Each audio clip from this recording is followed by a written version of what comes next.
tentang pengunduran diri ya Pak sebagai Wakil Bupati Agam. Oh, ada juga ditanya masalah kau lah. Sejak prode sama Bapak Indra Satri, Bapak pun diisukan mundur gitu. Jadi isu yang bermunculan di masyarakat di lapangan itu Pak, beliaulah 2 kali mundur. Kalau nyo serius, tentu anggaran itu bisa dimaksimalkan arahnya ke pencapaian visi tadi. Tetapi itu visi tinggal visi, anggaran tinggal anggaran, entah ke mahkamah, ndak nyambuangnya dah. Iya. Dan di dalam gedung itu kita tempatkan petugas-petugas yang sudah kita gaji untuk itu, membantu produk-produk UMKM kita ini agar bisa dipasarkan melalui pola digitalisasi. Sehingga bisa dipasarkanlah produk ini ke seluruh dunia.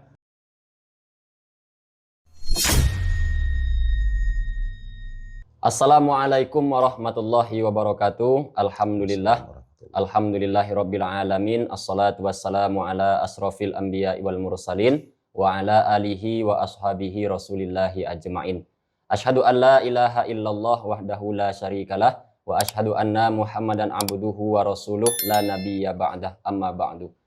Saat ini kami berkesempatan untuk hadir menjumpai atau bertemu dengan salah seorang calon Bupati Agam dalam Pilkada 2024 ini, yaitu Bapak Irwan Fikri SH. Suatu pepatah mengatakan, tak tahu maka tak kenal karena tidak pernah berta'aruf. Baiklah, kami memperkenalkan diri terlebih dahulu. Saya Ilham Saputra, biasa dipanggil Ilham. Saya termasuk mewakili masyarakat Kabupaten Agam. Sebelumnya, bisakah Bapak sedikit bercerita tentang perjalanan hidup atau perjalanan karir Bapak di bidang politik? Silakan Pak. Baik. Assalamualaikum warahmatullahi wabarakatuh kepada seluruh pemirsa. Bismillahirrahmanirrahim. Terima kasih Adinda Ilham dengan pertanyaannya. Saya itu lahir di Nagari Bayur, tepatnya di Jorong Kampung Jambu, Kecamatan Tanjung Raya, tanggal 3 November tahun 1968. Dan sebagian besar kehidupan saya habiskan di Kota Padang.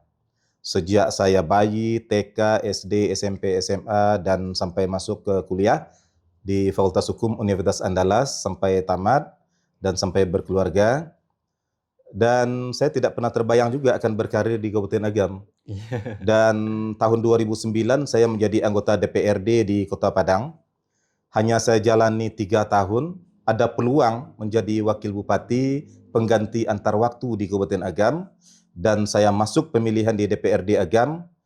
Nah, saya menang di dalam pemilihan itu dan saya menjadi wakil bupati Pak Indra Satri dengan masa jabatan 2 tahun 9 bulan.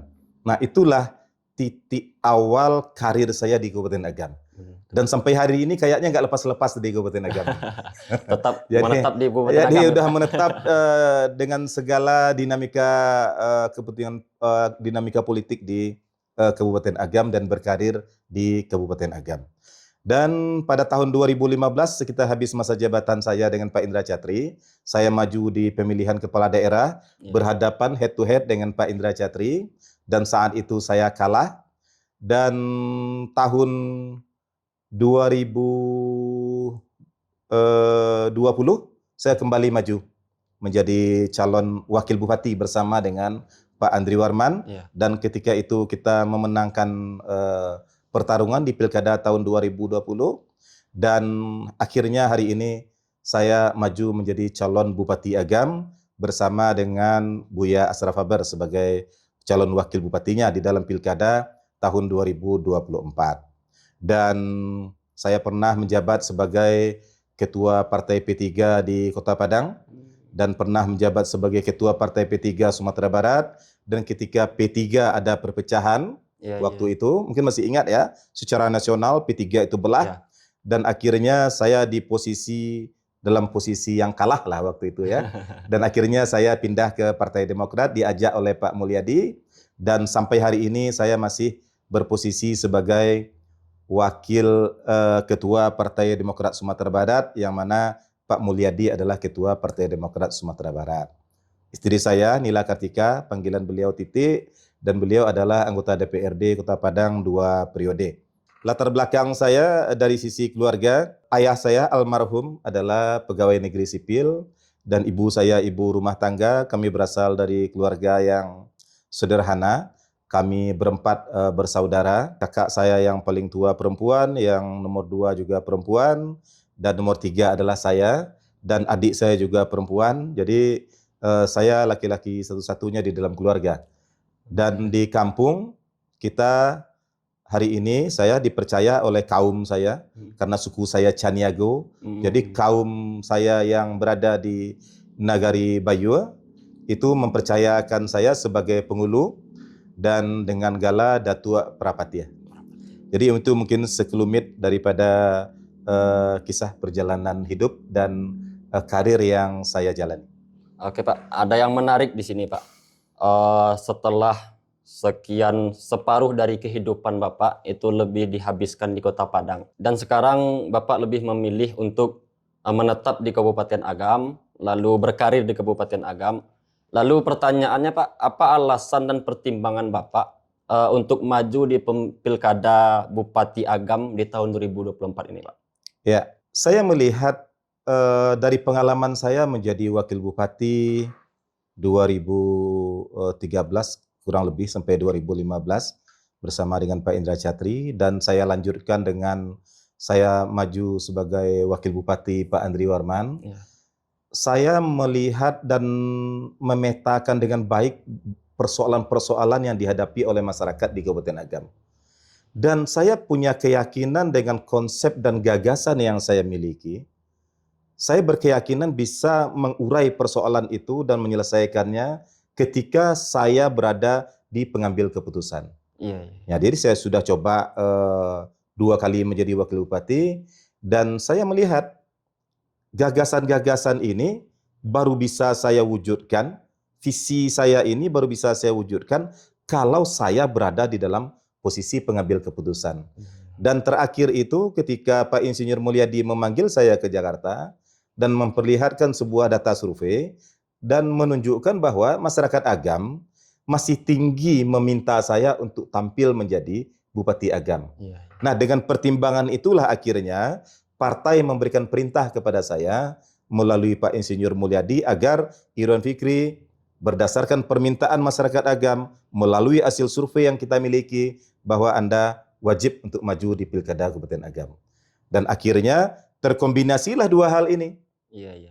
Ketika saya melihat memang banyak gagasan, cita-cita saya, konsep-konsep berpikir saya untuk menyelesaikan banyak persoalan di Kabupaten Agam, dan diiringi dengan dukungan dari partai politik, ya sudah, akhirnya kita putuskan untuk maju di Pilkada Kabupaten Agam tahun 2024 bersama dengan Buya Ashraf Haber sebagai calon wakil bupati.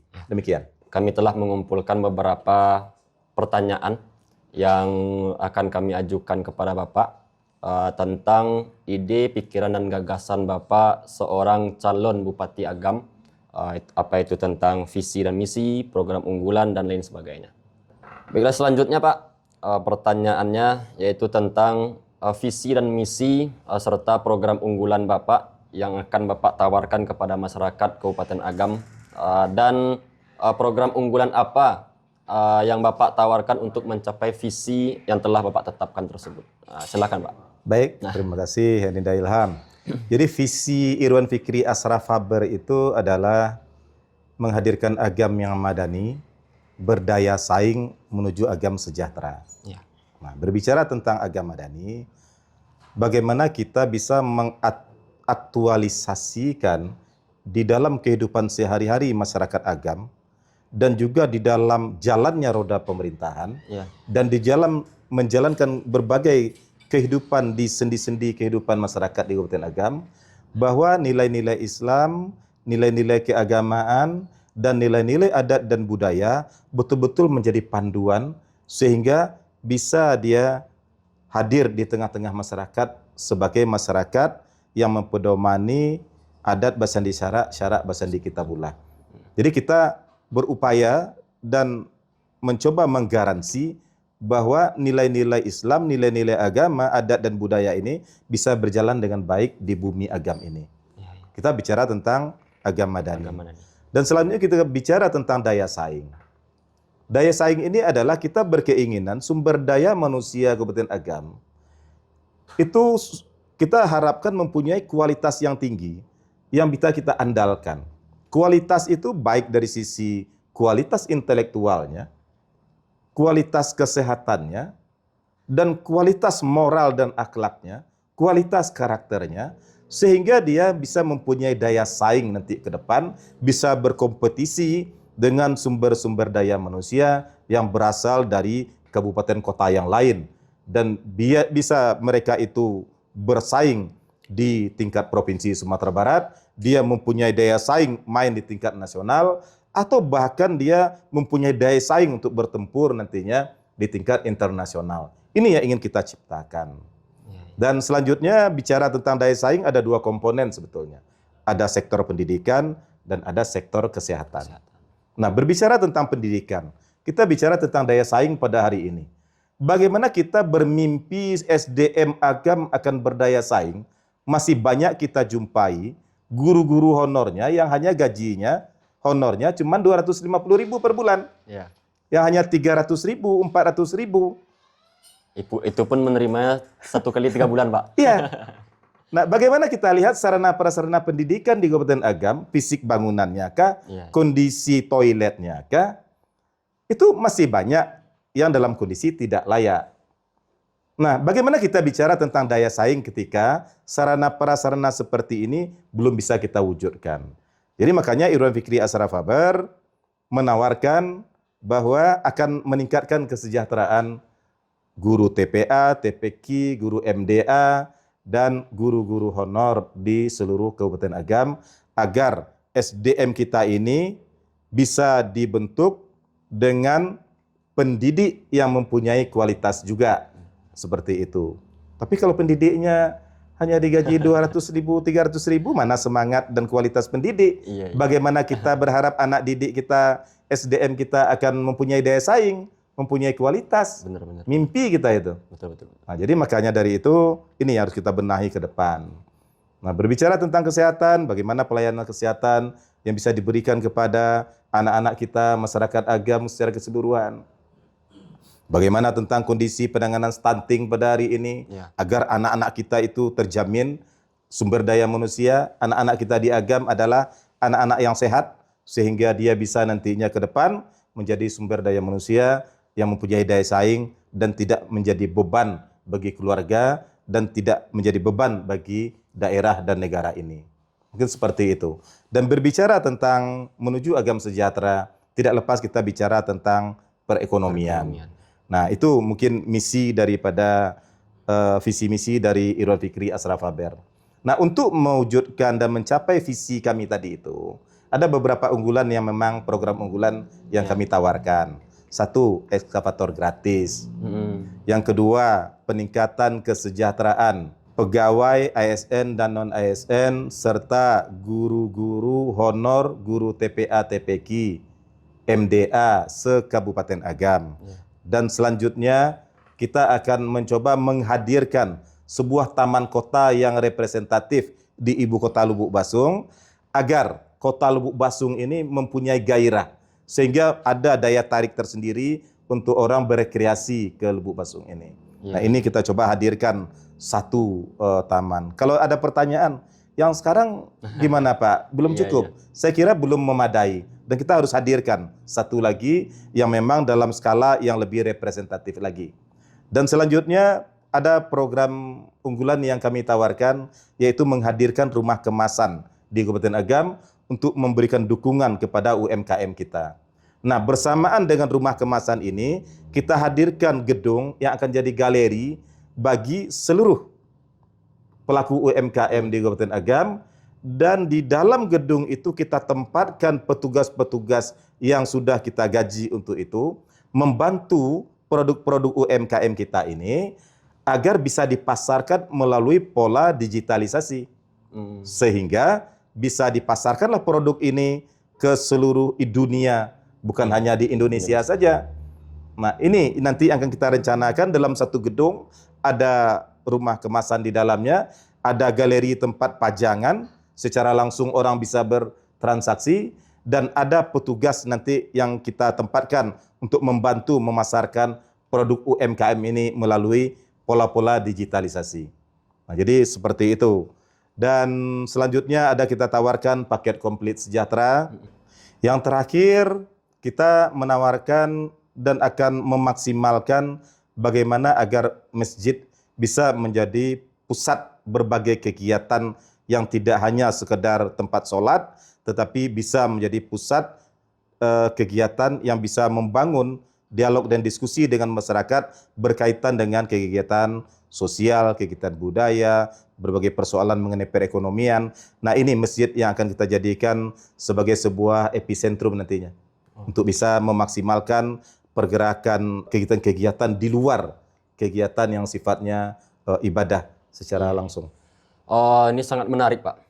Sangat menarik karena program unggulan yang ditawarkan oleh Paslon Iwan Fikri Ashraf Faber yang ekskavator gratis ini bisa Bapak jelaskan? Ya. Jadi begini, sebetulnya 2015 waktu saya maju calon bupati saya sudah sampaikan. 2020 saya maju dengan Pak Andri Warman, kembali saya sampaikan janji ini. Dan karena tidak pernah bisa saya wujudkan, hari ini saya maju jadi calon bupati, ini kembali saya sampaikan. Apa latar belakang seorang Iwan Fikri menawarkan program unggulan ekskavator gratis ini? Saya melihat di beberapa daerah di Kabupaten Agam, masih banyak wilayah Kabupaten Agam yang infrastrukturnya masih sangat tertinggal dan dalam kondisi yang sangat parah. Ada masyarakat kita yang pergi ke kebunnya, dipasang rantai terlebih dahulu di rodanya, baru dia bisa pergi ke kebunnya. Dan ada kondisinya jalan-jalan kita yang dalam kondisi sangat parah. Dan ada daerah-daerah tertentu yang memang belum ada jalan menuju kebun mereka. Dan bahkan ada jalan yang dibutuhkan oleh masyarakat untuk mempersingkat akses, tetapi jalannya juga belum ada. Nah, dengan keberadaan ekskavator gratis ini, mungkin meminimalkan masyarakat gotong royong terlalu lama. Ada saya lihat, selama saya 2 kali menjadi wakil bupati Agam, ada orang yang gotong royong masyarakat kita itu 4 kali seminggu.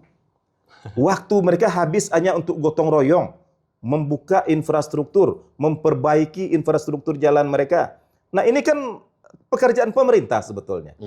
Nah, makanya dengan kehadiran ekskavator gratis ini, masyarakat boleh menggunakannya untuk membuka jalan baru kah, ke sawah mereka kah, ke kebun mereka kah, atau merehab jalan mereka yang sudah ada tetapi tidak bagus. Bisa mereka gunakan ekskavator gratis untuk bikin kolam, untuk membantu mencetak sawah baru, silakan saja. Untuk ekskavator itu, Pak, ada syarat tertentu kah? Pernah Ambo menangah, kalau ekskavator gratis itu pakai kelompok pertanian, minimal 20 orang, baru bisa diberikan ekskavator gratis. Apakah yang program unggulan yang Bapak berikan itu pakai persyaratan serupa itu, atau hanya diberikan bagi yang butuh silahkan pakai? Nanti itu kita atur dengan peraturan bupati. Kriterianya seperti apa. Tapi yang pasti adalah seluruh untuk kepentingan masyarakat, go, silakan. Untuk kepentingan individu, persoalannya adalah masyarakat miskin atau tidak. Program unggulan yang kedua itu tentang peningkatan kesejahteraan pegawai ASN atau non ASN serta guru MDA atau TPA se-Kabupaten Agam. Memang kita mendengar, Pak, apalagi di bidang guru MDA dan TPA itu digaji 1 juta rupiah dalam satu kali setahun gitu. Bagaimana cara Bapak menjelaskan apa kiat-kiat Bapak tentang hal itu, Pak? Ya. Jadi Adinda Ilham lah mulai bahasa Minang, Bobailo Seminang lah. Seminang lah gitu, Pak. Jadi bentuk kakak Adinda Ilham. Ya. Salamo iko, siapapun yang maju jadi kepala daerah dan dimanapun, selalu menggunakan isu agama untuk menggait suara sebanyak-banyaknya. Benar. Bicara tentang madani, religius, adat istiadat, niniak mama, itu isu-isu yang selalu dipakai untuk menggait suara sebanyak-banyak. Tetapi yang jadi persoalan, ketika inyo ala jadi, inyo ala dilantik, serius ndaknya untuk mewujudkan apa yang nyo sabuikan tadi itu. Iya, iya. Kalau nyo serius, tentu anggaran itu bisa dimaksimalkan arahnya ke pencapaian visi tadi. Tetapi itu visi tinggal visi, anggaran tinggal anggaran, entah ke mahkamah, ndak nyambuangnya dah. Iya, iya, iya. Makanya ketika Irwan Fikri jadi bupati nanti, ketika Irwan Fikri berani mengatakan bahwa visinya adalah menghadirkan agama yang madani, berarti akan banyak program dan anggaran yang akan digelontorkan untuk menghadirkan agama madani itu. Salah satunya adalah peningkatan honor guru-guru MDA dan TPA, TPQ se-Kabupaten Agam. Seperti itu. Insya Allah Pak, mudah-mudahan kalau memang kadang kan guru TPA itu kan sangat penting di masyarakat Pak. Sebab yang diajarkan adalah kitab suci Al-Quran, tetapi tidak disejahterakan oleh pimpinannya atau ndak beberapa gaji yang terima gitu. Bahkan ada uang iuran setiap minggu, kadang lah sebulan menunggak gitu. Nah menunggak kue boh lo gitu. Mudah-mudahan dengan program unggulan Bapak guru TPA dan MDA insya Allah akan sejahtera. Selanjutnya Pak, menghadirkan rumah kemasan. Itu kiat-kiat Bapak untuk menghadirkan itu untuk produk UMKM yang seperti apa itu Pak? Jadi begini, hari ini pelaku-pelaku UMKM itu memasukkan atau mengirim produk mereka untuk mendapatkan kemasan yang berkualitas itu sampai ke Bandung, Pak. Tapi kalau kemasan sederhana mungkin bisa dengan peralatan yang sederhana. Nah, jadi untuk mendukung mereka semua, pelaku UMKM di Kabupaten Agam, kita akan menghadirkan rumah kemasan sehingga mereka nantinya pelaku UMKM itu bisa mengemas produknya di rumah kemasan tersebut. Dan seiring dengan dibangunnya rumah kemasan itu, Ambo ingin di situ sekaligus ada galeri. Ada galeri untuk seluruh produk UMKM yang akan kita pajang di galeri tersebut. Dan dipersilahkan untuk bertransaksi secara langsung di galeri tersebut. Dan nantinya kita akan bantu pelaku UMKM itu untuk hadir petugas yang kita tempatkan di galeri itu yang memang main digitalisasi. Jadi maunya main di digital untuk memasarkan produk yang ada di galeri itu. Iya. Dan itu bisa menembus pasar nasional maupun internasional. Karena kalau Allah bicara tentang internet, ya tentu semuanya sangat terbuka lebar. Dunia maya akan terbuka sangat luas. Kita bantu mereka dengan petugas untuk memasarkan itu. Untuk produk-produk yang sudah berada di dalam galeri. Nah, jadi nanti kita aturlah bagaimana polanya sehingga pelaku UMKM mendapatkan ruang yang besar untuk berpromosi secara fisik di gedung itu, dan selanjutnya juga akan mendapatkan ruang untuk memasarkannya di dunia maya. Nah, jadi itu yang ada di dalam cito-cito Irwan Fikri dan Ashraf Faber, dan insya Allah akan Ambo wujudkan. Demikian Adinda Ilham. Mencaliak kondisi terkini Lubuk Baswang Pak, sebagai sebuah ibu kota di Kabupaten Agam. Tetapi masih banyak kita lihat kini banyak persoalan-persoalan yang harus mungkin diperbaiki gitu, Pak. Seperti saluran drainase yang tidak memadai berakibat banjir kalau setiap hari hujan gitu, Pak. Yang kedua, sarana jalan yang masih banyak yang tidak layak untuk sebuah ibu kota kabupaten gitu. Yang ketiga, masih banyaknya jembatan gantung yang dalam kondisi yang memprihatinkan gitu Pak. Dan yang terakhir itu ada perencanaan jalur 2 dari Simpang Gudang sampai perbatasan Tanjung Raya gitu. Sampai kini alun tuntas persoalan itu Pak. Jadi melihat kondisi yang serupa itu di Lubuk Baswang sebagai ibu kota Kabupaten Agam, apa yang bisa kiat-kiat yang bisa Bapak tawarkan untuk menyelesaikan persoalan itu, Pak? Jadi, Adinda Ilham, jadi kalau kita bicara tentang Lubuk Baswang sebagai sebuah ibu kota, tentu sebagai sebuah ibu kota, Lubuk Baswang mestinya mendapatkan perlakuan khusus. Iya, betul, betul. Jadi tidak bisa memperlakukan Lubuk Basuang seperti kecamatan-kecamatan yang lain. Iyalah. Nah, dulu ambo masuk menjadi wakil bupati, pertama yang ambo tanya adalah, apakah Anda punya master plan sistem drainase di ibu kota Lubuk Basuang? Iya. Jawabannya tidak ada. Dan ketika ambo tanya kenapa tidak ada, jawabannya selalu diakui Pak ketika dianggarkan.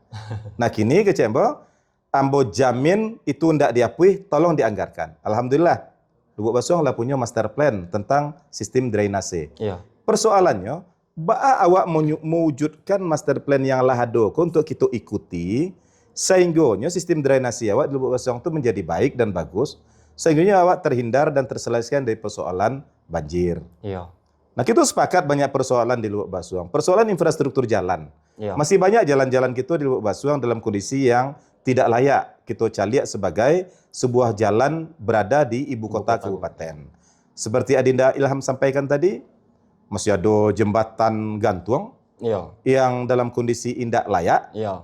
dan sangat memprihatinkan. Padahal itu jalur setiap masyarakat pai ke pasar aksesnya itu, Pak. Nah, berarti masih sudah jadi akses utama, tetapi iya, dalam betul, kondisi yang tidak layak. Iya. Nah, jadi sangat banyak persoalan-persoalan yang kita hadapi di Lubuk Basuang itu. Termasuk persoalan jalur duo yang Allah menjadi PR menahun dan sampai hari itu tidak pernah bisa kita tuntaskan. Nah, jadi kiat-kiat ambo di dalam menangani persoalan Lubuk Basuang adalah yang pertama memberikan dulu perlakuan khusus dulu kepada Kecamatan Lubuk Basuang itu sebagai sebuah ibu kota. Perlakuan khusus dari sisi penanganan dan dari sisi program dan dari sisi anggaran. Iya, iya. Nah, jadi kita sangat berharap bahwa terjadi juga percepatan. Bagaimana membuat Lubuk Basuang bisa berkembang dengan cepat Iya. sebagai sebuah kota. Kita adalah Lubuk Basuang sepertinya daerah yang bukan juga daerah perlintasan, Iya. yang akan bisa disinggahi oleh banyak orang. Betul, betul, betul. Tetapi orang kepai ke Lubuk Basuang betul-betul ada keperluan ke Lubuk Basuang. Iya, iya. Nah, bagaimana kita menghadirkan Lubuk Basuang sebagai sebuah kota atau wilayah atau daerah yang memang berkenan dan diminati dikunjungi oleh daerah di sekitar Lubuk Basuang. Sehingga muncullah di situ tuh gairah Lubuk Basuang sebagai sebuah ibu kota. Iya. Selama 2 kali ambo jadi wakil bupati, ambo mencari Sabtu Minggu ambo selalu berada di ibu kota Kabupaten Agam. Ambo tidak pernah keluar juga untuk Sabtu Minggu itu. Iya, iya, iya. Dan ambo cari Sabtu Minggu itu langgang mana Lubuk Basuang. Seolah-olah bentuk kota mati. Pak. Bentuk kota mati jadinya. Iya, iya. Nah, jadi itu yang akan kita nanti lakukan perubahan-perubahan besar. Nah, makanya salah satunya bentuknya sederhana. Tetapi ketika ambo ingin menghadirkan taman yang representatif di ibu kota Lubuk Basuang, Iya. ibu kota Kabupaten Agam, nah itu diharapkan bisa memicu dan menggairahkan kehidupan di kota. Dan selanjutnya ambo akan coba melakukan negosiasi dan lobby-lobby agar ada perguruan tinggi yang mau membangun kampus di Lubuk Basuang.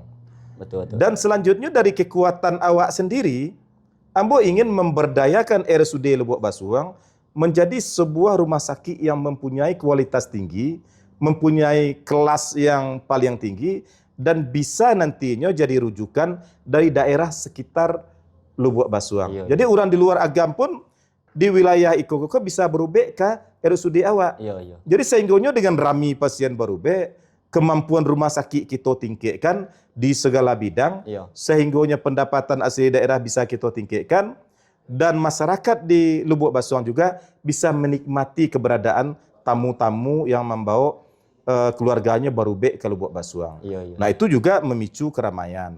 Dan di samping itu, Irwan Fikri Ashraf Haber akan coba membangun komunikasi agar ada investor-investor di bidang tertentu yang berminat untuk berinvestasi di Lubuk Basuang. Jadi sehingganya Lubuk Basuang itu kita harapkan terjadi percepatan agar diminati oleh semua orang untuk berdomisili, untuk bertempat tinggal, dan untuk berinvestasi. Nah, itu tugasnya nanti Bupati nanti yang akan mengelola itu dan mengarahkan timnya agar bisa hadirnya Lubuk Basuang seperti yang kita harapkan tadi. Itu sangat menarik, Pak. Kalau kita lihat Lubuk Basuang dengan tata letak wilayahnya, kalau Tanjung Mutiara itu ada pantai, bisa dijadikan sebagai wisata lah bagi masyarakat. Meninjau ada danau, itu bisa disinggahi lah oleh orang-orang yang melintih dari Padang ke Bukit Tinggi gitu. Lubuk Basuang nak ada lah dicoba untuk dibuat wisata pemandian, tetapi tidak jalan gitu. Bahkan kini mungkin masih jalan tapi tidak terlalu dominan lah orang ke situ gitu. Memang kalau analisa Ambo Pak, Lubuk Basuang lebih cocok antara kota kesehatan atau kota pendidikan. Jadi tagak kampus, tagak rumah sakit yang kualitas pelayanannya yang memadai, itu akan membuka ekonomi baru bagi masyarakat Kabupaten Agam, khususnya yang ada di Lubuk Basuang. Seandainya Bapak ditakdirkan untuk menjadi Bupati Kabupaten Agam periode 2025-2030 lah, apa langkah awal yang akan Bapak lakukan di awal masa jabatan nanti, Pak? Jadi Adinda Ilham, kalau apa yang Ambo lakukan di awal masa jabatan, tentu Ambo lakukan konsolidasi dulu. Iya.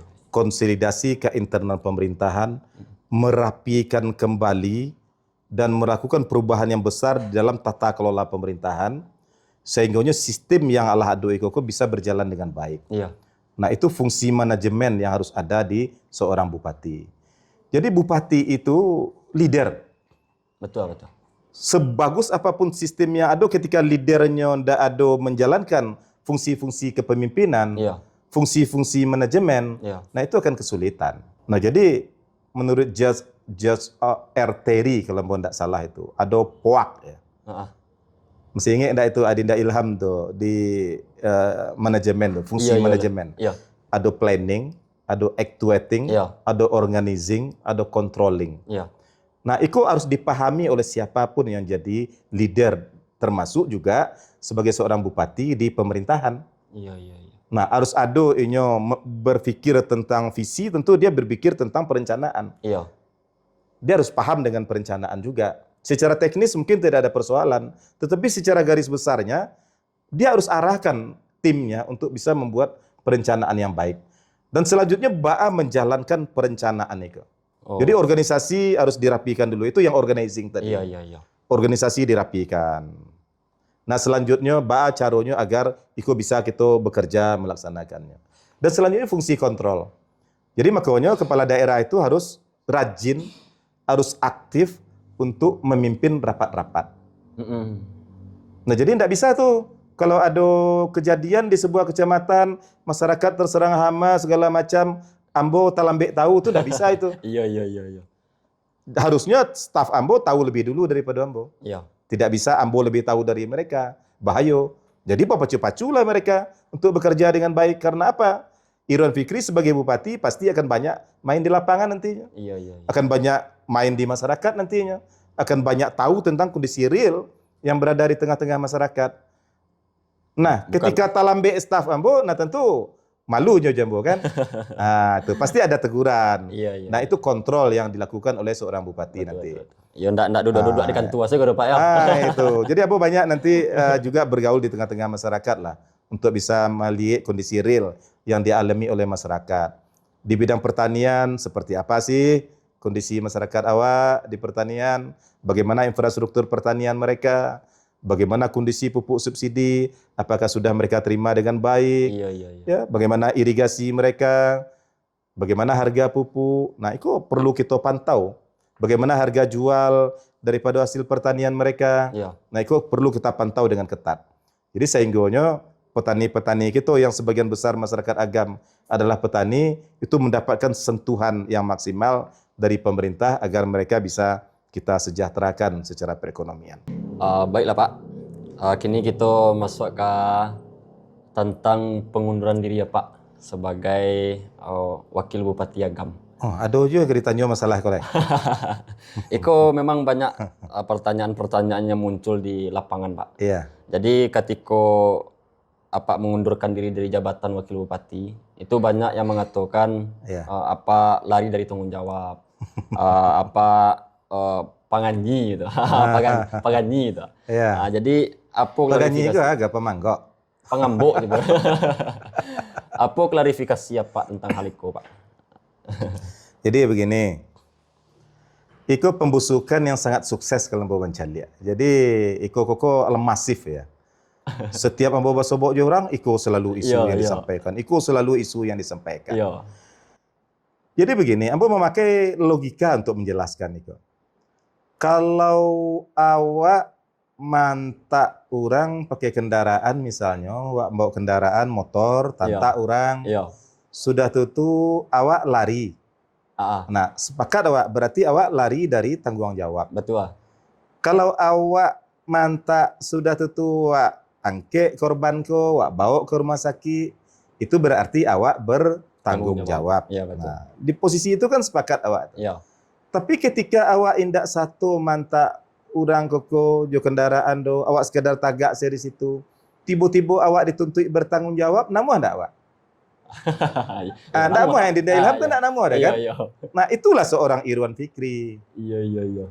Jadi ketika di dalam menjalankan roda pemerintahan, ketika Irwan Fikri tidak dilibatkan lagi di dalam mengambil keputusan-keputusan strategis dan tidak dibawa bermusyawarah untuk mengambil keputusan-keputusan strategis, Iya. tidak bisa berbuat apa-apa untuk mewujudkan janji-janjinya. Kalau ambo bertahan sampai ke ujung, berarti ambo akan bertanggung jawab untuk sesuatu yang tidak pernah ambo ikut terlibat Iya. mengambil Betul. keputusan. Tapi kalau ambo memutuskan berhenti di tengah jalan, itulah bentuk tanggung jawab ambo terhadap konstituen ambo, terhadap janji-janji yang pernah ambo ucapkan Iya. pada masa kampanye dulu, Iya. yang tidak mampu ambo wujudkan ketika ambo tidak terlibat banyak lagi di dalam mengambil keputusan di pemerintahan. Iya. Nah, begitu. Jadi di mana letaknya ambo lari dari tanggung jawab? Berandai-andai, Pak ya. Kalau kini koko ambo masih jadi wakil bupati, masih sampai ke ujung masa jabatan ambo masih wakil bupati. Iya. Terus ditanya ujung masyarakat banyak, Pak, yang Pak janjikan ekskavator gratis dulu mana, Pak?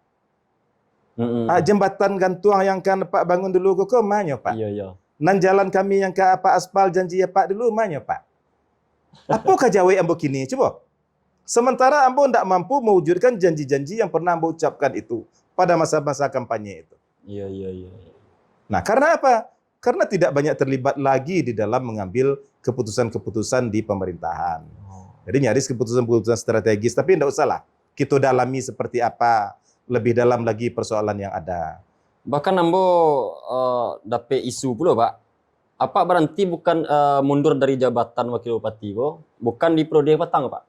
Sajak periode sama Bapak Indra Satri, Bapak pun diisukan mundur gitu. Jadi isu yang bermunculan di masyarakat di lapangan itu, Pak, beliaulah 2 kali mundur, lah 2 kali lapih jabatan, lah 2 kali alun selesai keraju lah mundur.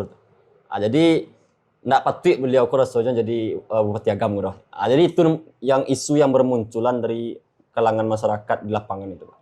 Jadi sewaktu ambo jadi wakil Pak Indra Satri, ambo kan pengganti antar waktu. Iya. Waktu itu dengan sisa masa jabatan 2 tahun 9 bulan.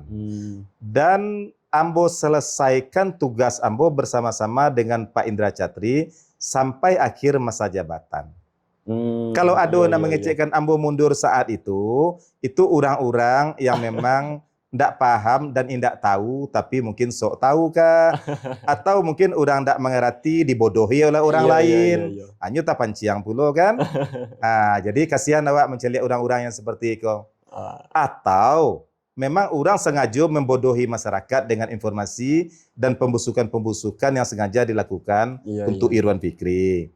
Jadi memang Ambo mengatakan pembusukan itu cukup berhasil mereka lakukan. Betul, Pak. Tetapi yakinlah bahwa pembusukan-pembusukan seperti itu tidak akan pernah bertahan lama.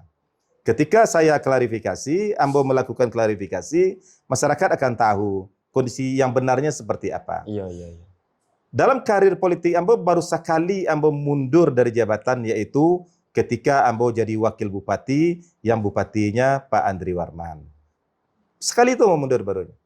Alasan Ambo mundur sudah Ambo jelaskan. Iya. Bahwa banyak janji-janji politik ambo kepada konstituen ambo yang tidak bisa ambo wujudkan karena memang ambo tidak ada ruang yang besar untuk mengambil keputusan. Setidak-tidaknya mungkin bayoyo, mungkin musyawarah antara bupati dan wakil bupati. Betul. Tapi kondisi itu mungkin sudah tidak jalan dengan sebagaimana mestinya, dan daripada ambo sampai akhir nanti tidak bisa berbuat apa-apa untuk konstituen ambo, memenuhi janji-janji ambo, dan akhirnya nanti akan jadi bumerang bagi ambo di akhir masa jabatan, mending di tengah jalan ambo mundur.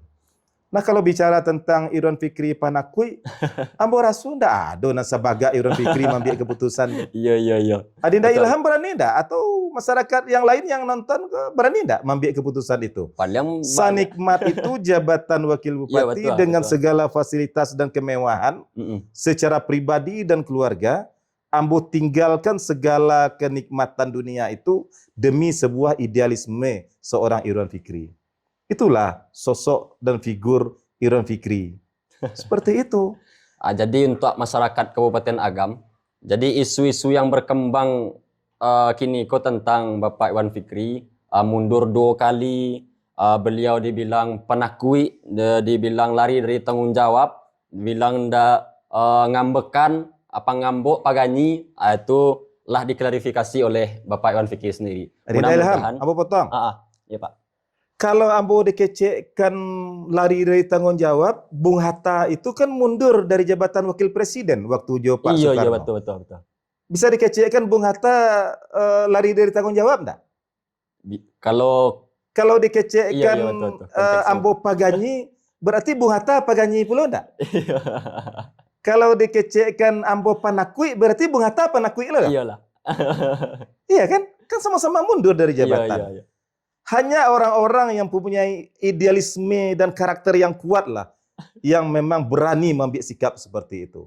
Jadi ambo bangga dengan keputusan ambo. Itu memang harus diapukan Pak. Memang harus diluruskan di lapangan. Jadi mudah-mudahan tim dari paslon nomor ampe bisa meluruskan kepada masyarakat nanti. Sebab memang banyak Pak. Setio ada persoalan pembicaraan tentang calon bupati dan wakil bupati Agam yang pasti yang terdengar itu kata-kata nomor ampe inilah mundur dia wakil rumah ndak pati itu. Jadi mudah-mudahan dengan adanya video nanti akan meluruskan permasalahan itu. Jadi Pak, langsung saja kita ke penghujung Pak. Dari pembicaraan kita tadi, dari visi misi yang Bapak berikan nanti, sudah itu program-program unggulan yang nanti akan Bapak lahirkan. Setelah itu dengan banyaknya persoalan-persoalan yang ada di Kabupaten Agam, termasuk dengan ibu kota Kabupaten Agam, Lubuk Baswang, itu kan membutuhkan anggaran yang tidak sakit itu Pak. Membutuhkan anggaran yang sangat besar lah itu. Sedangkan APBD Kabupaten Agam mungkin tidak mencukupi untuk memecahkan persoalan-persoalan yang ada di Kabupaten Agam. Jadi apa langkah-langkah Bapak atau kait-kait apa tentang hal itu Pak? Ya, sepakat gitu. Bahwa dengan banyaknya persoalan dan masalah yang kita hadapi di berbagai bidang. Apakah infrastruktur, bidang pertanian, perkebunan, perikanan, di bidang kesehatan, pendidikan, persoalan-persoalan sosial, persoalan budaya, persoalan keagamaan, sangat banyak masalah yang kita hadapi dan kita butuh dana yang besar untuk bisa menyelesaikannya. Tapi dengan kapasitas fiskal yang kita miliki itu sangat rendah, sehingga kita sulit untuk mewujudkannya. Nah, yang bisa kita andalkan yang pertama yang akan Anda lakukan sebagai seorang bupati adalah optimalisasi potensi keuangan daerah terlebih dahulu. Jadi bagaimana kita bisa meningkatkan pendapatan asli daerah kita supaya kita bisa lebih longgar untuk berbelanja. Yang kedua adalah optimalisasi APBD Kabupaten Agam.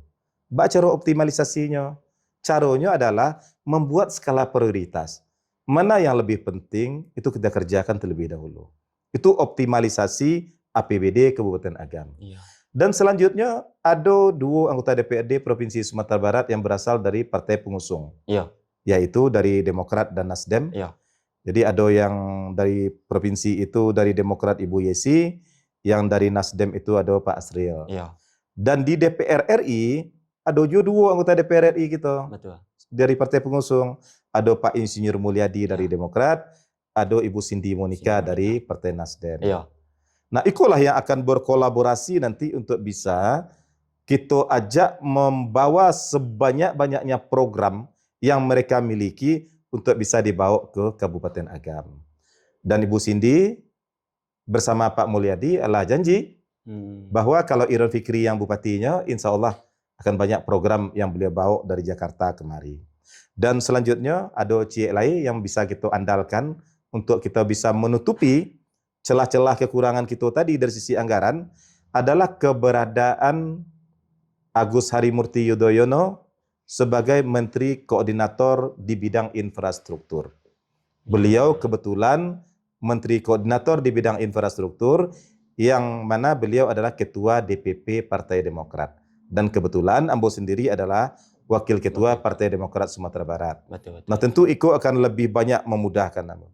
Dan kebetulan juga Menteri Ekraf, Ekonomi Kreatif, juga kader Demokrat.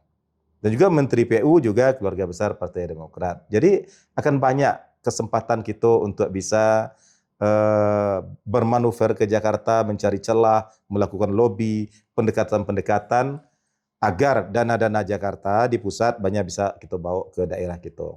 Kalau bisa banyak program itu kita bawa dari pusat, tentu lebih melonggarkan kita untuk bisa menyelesaikan banyak persoalan yang seperti Adinda Ilham sebutkan tadi.